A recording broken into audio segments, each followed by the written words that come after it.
வேலைவாய்ப்பு உறுதி மற்றும் பணி நிரந்தரம் என பொய் கூறி ஆசிரியர்களை ஏமாற்றியதை கேட்டுச் சென்ற ஆசிரியர்களை கைது செய்துள்ளது ஸ்டாலின் அரசு. அதிகார திமிரில் செயல்பட்டு வரும் ஸ்டாலின் அரசின் அராஜகம் குறித்து விவரிக்கிறது இந்த செய்தி தொகுப்பு. கடந்த ஆண்டு ஜூன் மாதம் நடைபெற்ற சட்டமன்ற கூட்டத்தொடரில் 2026 ஜனவரிக்குள் 75,000க்கும் மேற்பட்ட அரசு பணியிடங்கள் நிரப்பப்படும் என உறுதியளித்திருந்தார். இதில் TNPSC, TRB, MRB, TNUSRB என பல தேர்வாணையங்களின் வாயிலாக பணியிடங்கள் நிரப்பப்படும் என அறிவிக்கப்பட்டது.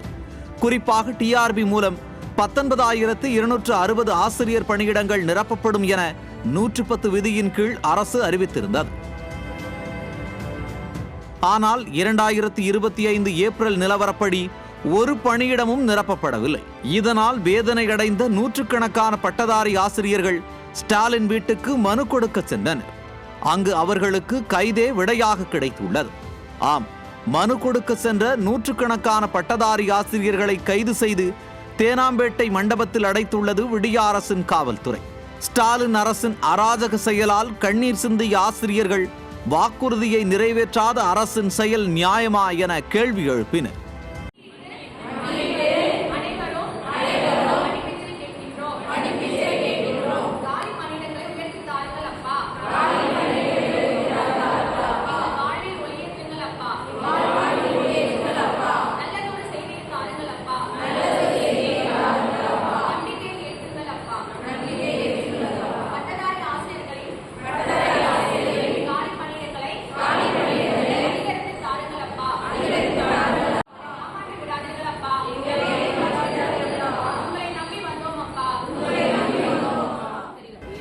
பணியிடங்களை அதிகரிங்கன்னு 1 இயரா நாங்க கேட்டுட்டு இருக்கோம். 1 இயரா கேட்டுட்டு இருக்கோம்.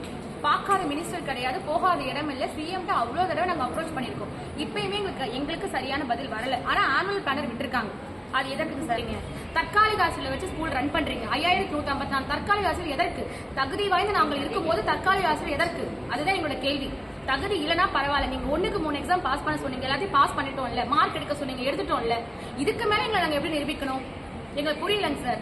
இப்ப இந்த கவர்மெண்ட்டுக்கு நாங்க ஓட்டு போட்டு நாங்க சிஎம் தலைவரா தேர்ந்தெடுத்தோம். அப்ப நாங்க யார்கிட்ட போய் முறையிடுறது? நாங்க அதர் ஸ்டேட்ல போய் முறையிடணுமா? சொல்லுங்க, நாங்க யார்கிட்ட போய் முறையிடுறது? உங்கள்கிட்ட தான் நாங்க வர முடியும். உங்க வீட்டுக்கு உங்களை பார்க்க வந்தா அது ரூல்ஸ் இல்ல, பர்மிஷன் இல்ல, எங்களை அடைச்சு வச்சிட்டீங்க. 42,000 பேர் எழுதிய தேர்வில் 37,000 பேர் தேர்ச்சி பெற்று ஆயிரக்கணக்கானோர் பணிக்காக காத்திருக்கும் சூழலில் அரசு நடவடிக்கை ஏதும் எடுக்காமல் பொறுப்பிழந்துள்ளதாக வேதனையுடன் குற்றம் சாட்டினர். சொல்வதை விட செய்யும் செயல் முக்கியம் என சபையில் கூறிய ஸ்டாலின் தன் சொற்களை செயலால் நிரூபிக்க தவறியுள்ளார் என்பதே இங்கு நிரூபணமாகியுள்ளது. வாக்குகளுக்காக பொய் வாக்குறுதிகளை கொடுத்துவிட்டு துரும்பை கூட கிள்ளாத அரசுக்கு எதிராக வரவிருக்கும் தேர்தலில் தக்க பாடம் புகட்டுவோம் என பட்டதாரி ஆசிரியர்கள் எச்சரிக்கை விடுத்துள்ளனர்.